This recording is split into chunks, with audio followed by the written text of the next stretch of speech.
Welcome to Newsweek's 4th Annual Women in Leadership Conference.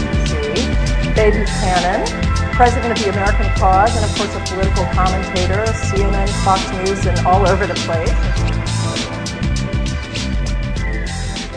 The key, I think, here is what Sarah Palin has done.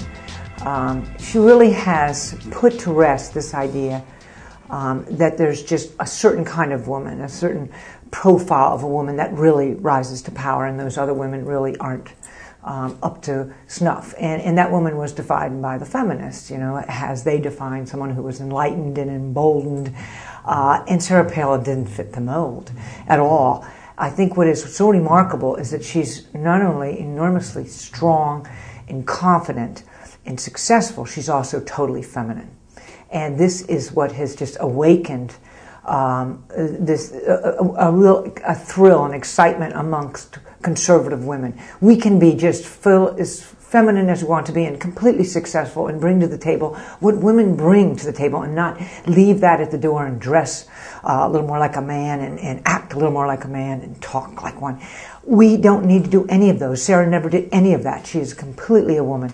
I'm not a feminist, because a feminist to me is a very tough individual, has to be in a box. You know, you have to be pro-choice. You can't possibly not be pro-choice as a feminist. Well, yes, I am. I'm absolutely pro-life and would not even consider having someone suggest I'm otherwise.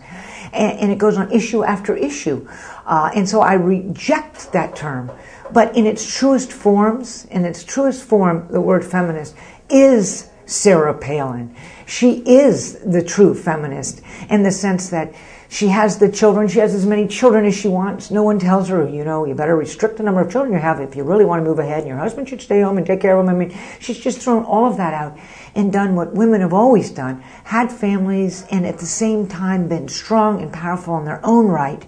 And she's pursued a career at the same time and been enormously successful by being who she is, Sarah Palin. That's all she is. She doesn't pretend to be something else. She doesn't try to downplay her looks or give another image. She is truly Sarah at all times, and it's so refreshing in the world of politics to see somebody genuinely themselves.